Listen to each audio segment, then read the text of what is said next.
Hello, my name's Eugene Sadler-Smith and I'm Professor of Organisational Behaviour, Surrey Business School at the University of Surrey in the UK. And it's my pleasure to be able to talk to you on the subject of the impossibility of artificial intuition.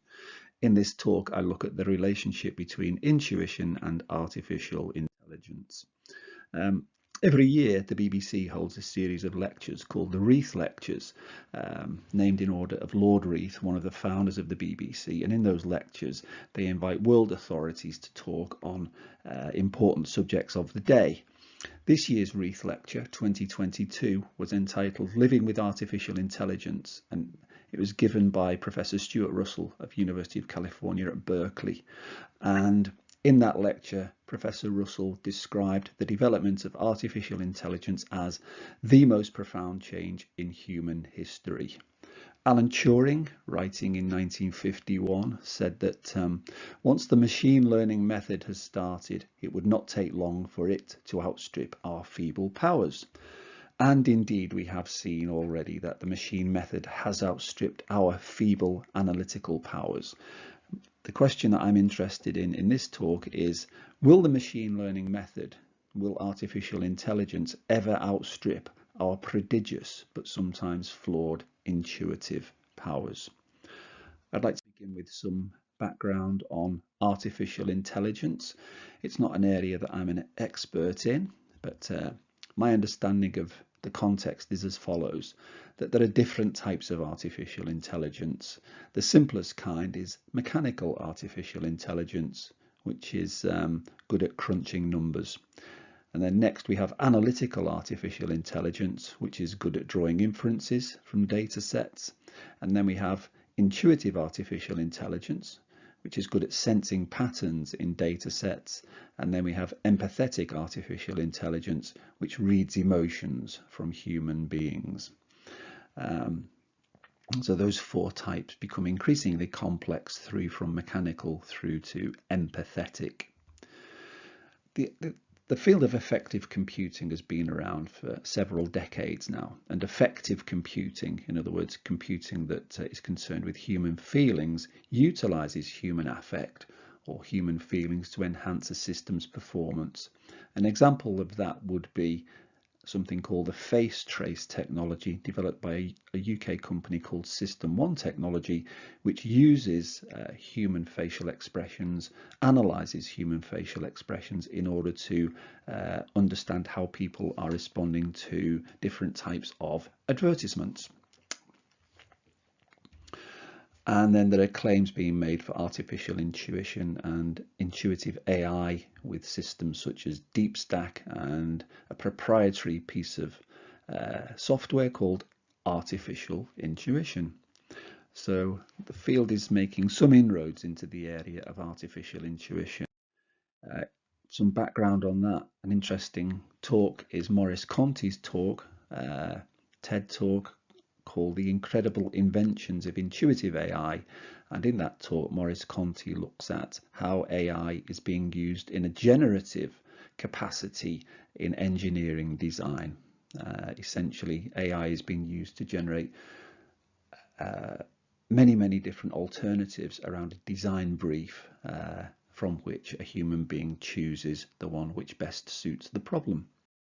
A company called Softech has made a claim that the fourth generation of artificial intelligence has arrived, and that fourth generation of AI is called artificial intuition. And then Sugar CRM have patented or developed a program, a system that they call artificial intuition, and it's being used in the marketing area in order to generate customer insights. The point about those three slides is that claims are being made for artificial intuition and intuitive AI by the industry. But how do those claims stack up? And will artificial intuition and intuitive AI ever be able to compete with human intuition? Well, before we consider that question, perhaps a good place to start is, what do we mean by intuition, or more precisely, what do we mean by human intuition? Well, there's Herbert Simon, one of the founding figures of artificial intelligence, and Simon is there with his chessboard because much of our current knowledge about intuition is based on Simon's early experiments many decades ago on expertise in chess. And Simon studied how chess masters can play chess intuitively. On the basis of his research, Simon defined intuitions as analyses frozen into habit and the capacity for rapid response through recognition. In other words, a chess expert weighs up the pattern of pieces on the board and responds intuitively and appropriately to the pattern with the best next move. Another definition of intuition, 30 years after Herbert Simon, is from the work of Eric Dane and Mike Pratt, and they defined intuitions as effectively charged judgments that arise through rapid, non-conscious and holistic associations. Their definition builds on Simon's definition because they've got in there holistic associations, which is essentially to do with pattern recognition and pattern matching, but they also build in the idea of affect or feeling. So intuitions are effectively charged judgments, commonly referred to, of course, as gut feelings or hunches. So those are two definitions that we frequently meet in the literature and which are very useful definitions. How do we theorize human intuition? Well, it's most often theorized in terms of dual process theory, sometimes called the two minds model or two minds in one brain. And the two minds are system one. System one is the intuitive mind, and it can be thought of as the human brain's sensing system. And then system two, which is the analytical mind, and that can be thought of as the human brain's solving system. This distinction was made most famous by Daniel Kahneman in his book Thinking Fast and Slow. And the fast thinking is system one and the slow thinking is system two. A little bit more about the features of these two systems then. So two minds in one brain. The analytical mind is a narrow bandwidth processor. It's a controlled processor. It works by step-by-step analysis. It's conscious, it's in conscious awareness. It talks to us in the language of words. It's relatively recent in human evolutionary history, maybe 60,000 years ago, since it was developed in the human organism, and it's uniquely human, and it's referred to as System 2. On the other hand, in the intuitive mind is a broad bandwidth processor. It's a parallel processor rather than a serial processor. Processing is not controlled, it's automatic. In other words, we don't ask intuitions to happen, they simply happen of their own accord. It works on the basis of whole pattern recognition, which is Herbert Simon's idea of analyses frozen into habit and the capacity for rapid response through recognition, and Dane and Pratt's holistic associations in the previous definitions. It's unconscious, so its workings are behind the screen, if you like, of conscious awareness. All we are aware of are its outputs, and its outputs are in the language of feelings. It can't talk to us in the language of words, so it has to communicate with us in another way, and that way is through feeling, gut feelings and hunches. It's ancient. It's ancient to the extent that some psychologists refer to the intuitive mind or system one as old mind, and they refer to system two or the analytical mind as new mind, and the intuitive mind finally, of course, is referred to as system one. Okay, so that's some background definitions and theory of intuition. A practical application, or an example of a practical application, or the importance of intuition in business, is this quote from Jeff Bezos in a speech that he gave to the Economic Club of Washington in 2018. And in the interview he was talking about how Amazon came up with the idea of Prime, and Prime was based on Bezos's intuition that it would work. And Bezos commented that if you can make a decision with analysis, you should do so. But it turns out in life that your most important decisions are always made with instinct and intuition, taste and heart. And indeed, the decision to make Prime wasn't based on the rational analysis, because the figures didn't really stack up. He based it on a gut feeling that it would work, and indeed it did. It was hugely successful. You can find that speech on the internet there if you Google Bezos Economic Club of Washington. It's a fascinating talk. So in summary for human intuition, we've got two minds in one brain, two systems, system 1 and system 2, and they evolved to have different but complementary functions. So we shouldn't think of them as being in opposition to each other. They complement each other. So intuition, which is system 1, is a sensing system, and analysis, which is system 2, is a solving system. Intuition senses and analysis solves. Intuition is good at sensing, analysis is relatively good at solving, but of course it's being outperformed in that area by computers. More about that in a minute or two. We shouldn't really talk about human intuition in the singular, because in fact there's more than one type of intuition. There are at least 4 types. The first one is expert intuition, and that's Herbert Simon's analyses frozen into habit. There is social intuition, and that's based on the idea of thin slicing, where we arrive at a social judgment of a person within the first 6 seconds, based on Ambardi's research from the early 2000s. Moral intuition, gut feelings are rationalized post hoc, and that's based on Jonathan Haidt's work. And creative intuition, where we have things called intimations or feelings which lead to insights. What I'm going to do is leave social and moral intuition for another occasion and focus on expert intuition and creative intuition, because I think these two illustrate the challenges around artificial intuition best. So a few words about expert intuition. So expert intuition, what is it? Well, it's domain specific. What do we mean by domain specific there? We mean that if I'm an expert firefighter and I respond intuitively to fighting fires, then I can't be an expert in a different domain, such as trading in the stock market or being a university lecturer. So expert intuitions are domain specific. They are confined to the domain of expertise. So it's an expertise-based response. It's based on non-conscious processing of information. They're activated. Expert intuitions are activated automatically. They work on the basis of matching of complex patterns of multiple cues against previously acquired prototypes or scripts that are held in long-term memory. Why is there a picture of a firefighter there? That's because some of the most important work in this area was conducted by a psychologist called Gary Klein. Work that dates back to the 1980s, and Gary Klein discovered that firefighters or experienced firefighters didn't decide. They came up with a singular option and evaluated if it would work or not.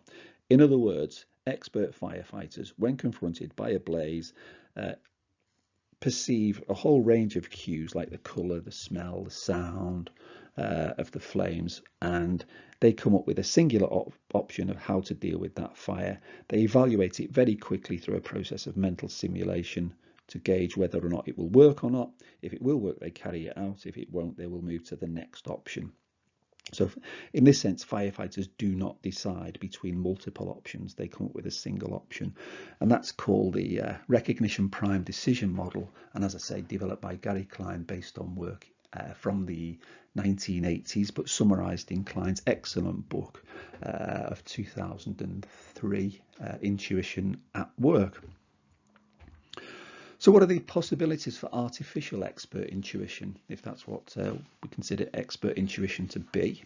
Well, algorithms can already beat human experts. We know that from work from almost 70 years ago by Paul Meehl, where he pitted relatively simple algorithms against human experts in areas such as clinical diagnoses, predicting college grades, and he discovered that a simple algorithm can beat a human expert.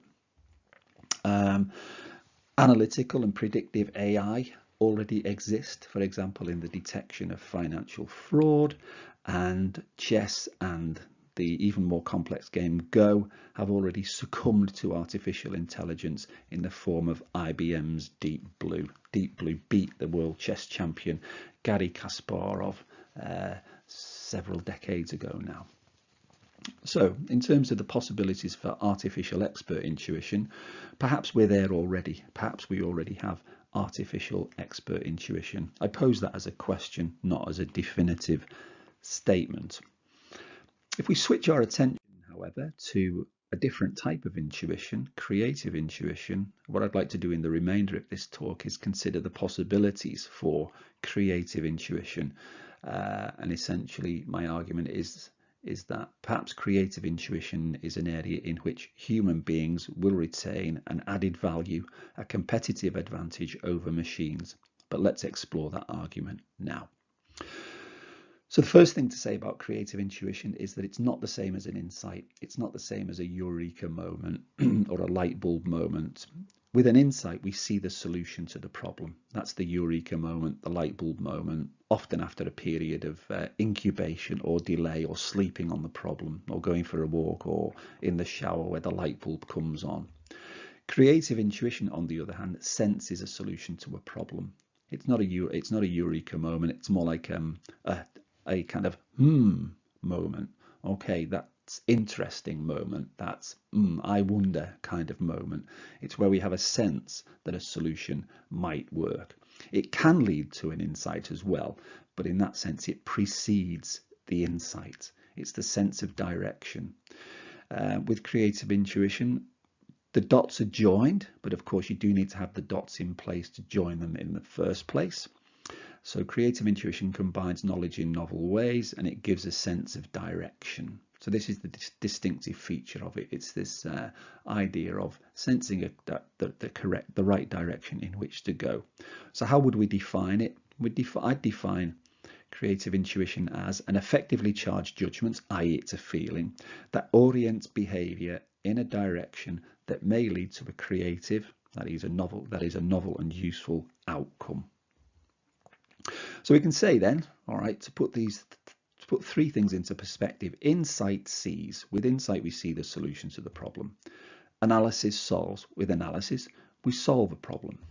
With intuition, we sense a solution to the problem. So in terms of the distinction between insight, analysis, and intuition, I think the distinction is between seeing, solving, and sensing. All right. As an example then of this idea of creative intuition as sensing a way forward, a good place to look is in that highest level of human achievement, and that of course is in the Nobel Prize. And here's Michael S. Brown, who won the prize in medicine in 1985 for his discoveries about cholesterol regulation. And Michael Brown said this in his acceptance speech. He said that as we did our work, I think we almost felt at times that there was a hand guiding us, because we would go from one step to the next and somehow we would know which was the right way to go.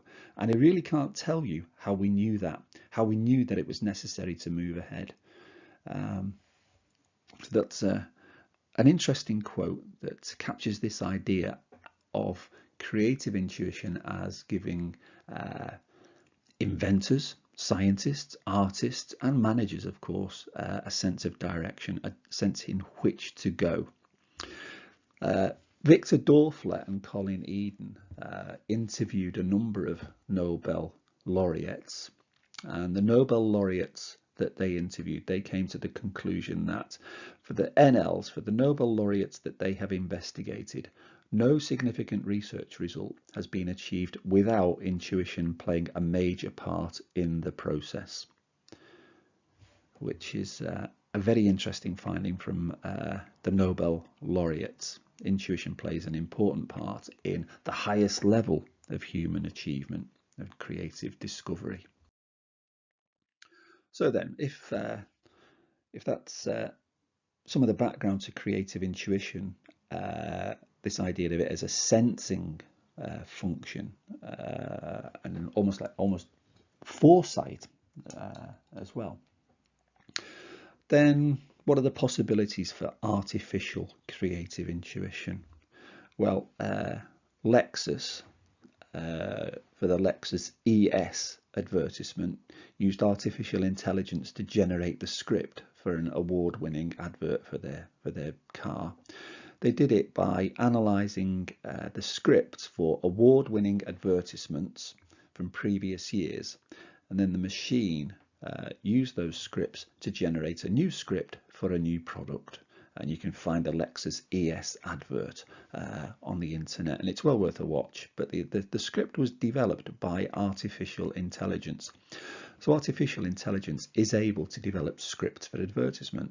However, of course, it does so by analysing previously developed creative scripts that were developed by human beings.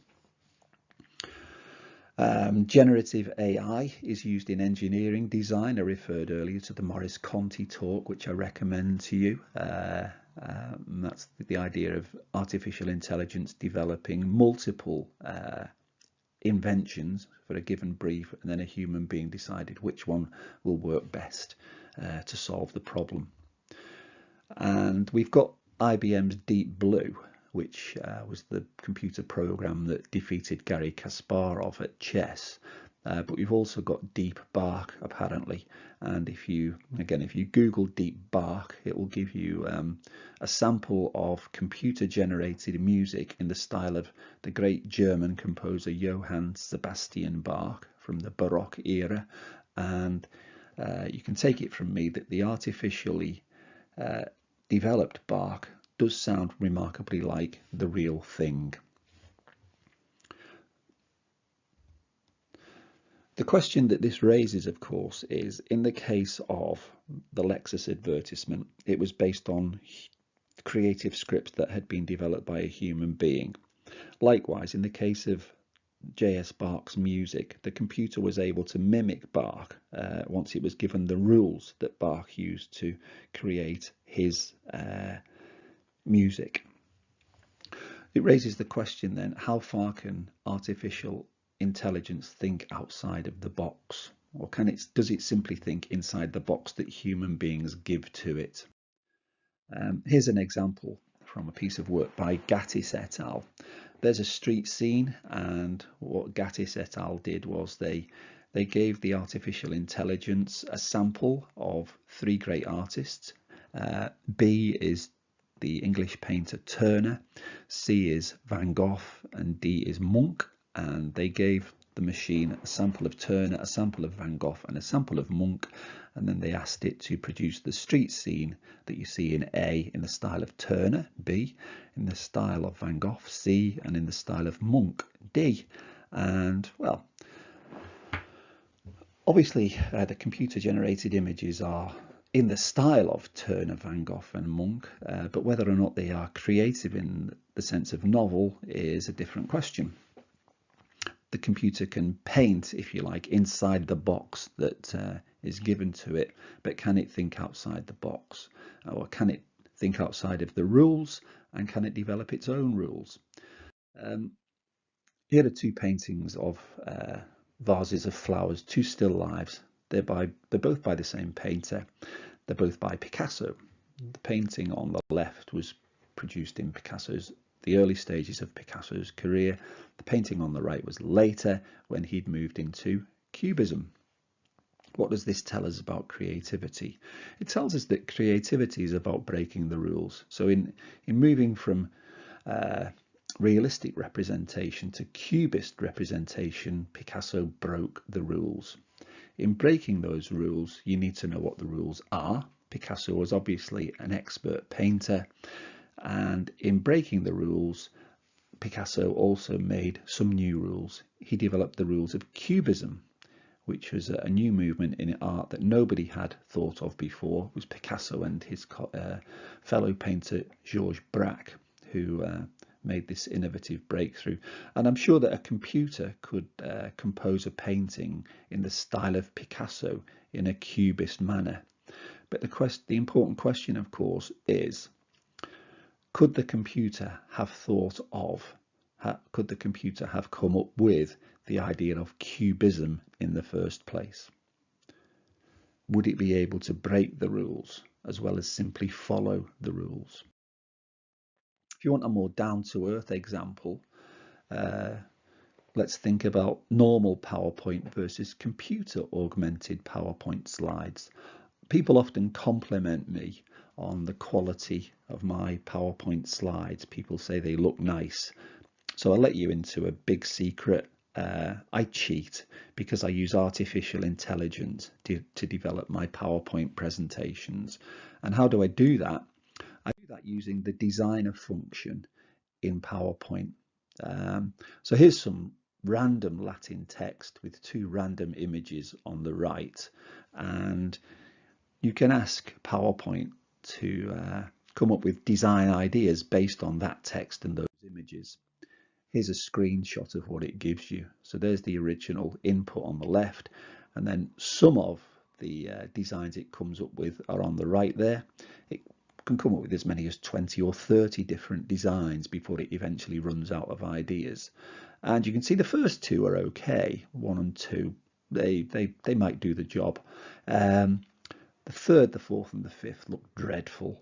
My point here is that the machine can develop alternatives, but it's down to me as an experienced, shall we say, expert user of PowerPoint to decide what will work.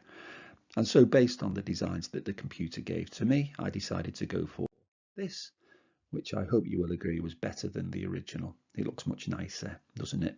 But it was down to me to choose the one which looks nice. The computer can't do that. All it can do is generate the alternatives. So a human being is required at some stage in the process to make some decision. And my decisions about choosing this one really isn't, it's not an analytical decision, it's an intuitive decision. It's my intuitive sense for what will work with a given audience. It's almost like an aesthetic decision as well. Say, that looks nice, I think that will work, I feel that will work, rather. Okay, so there's a mundane example of it. So some conclusions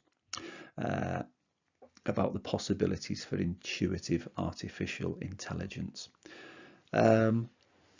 Artificial intelligence and creative intuition, as far as their relationship is concerned, then, well, artificial intelligence thinks creatively, so it can come up with a painting in the style of Turner, Van Gogh and Munch, but it can only do so inside the box that humans give to it. The other question that occurs to us, of course, is if creative intuition gives a scientist or an inventor or indeed an artist a sense of direction, can a computer ever sense direction? A computer has a prodigious solving system, but can it ever develop a sensing system in the same way that human beings have a sensing system? That brings up questions, of course, about the relationships between human intelligences and artificial intelligence, because, of course, as human beings, we have more than one intelligence. For a start, we have an analytical intelligence and an intuitive intelligence in terms of dual process theory.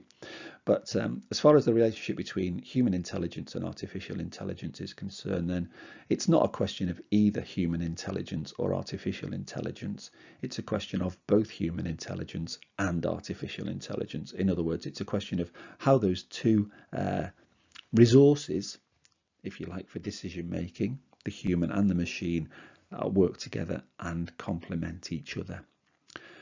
There are a couple of ways in which that can work. There's the confirmatory method, which is from human intelligence to artificial intelligence. For example, an expert's intuitive judgment can be evaluated by artificial intelligence to test whether it would work or not, to assess whether it would work or not. And then an exploratory method, which is essentially the method that I explained with the PowerPoint and the generative engineering design in Maurice Conti's TED talk that I've referred you to. Artificial intelligence's alternatives are evaluated by a human expert. So the human expert can evaluate it in terms of taste and heart, to use Jeff Bezos's words from the quote I gave earlier about Amazon Prime.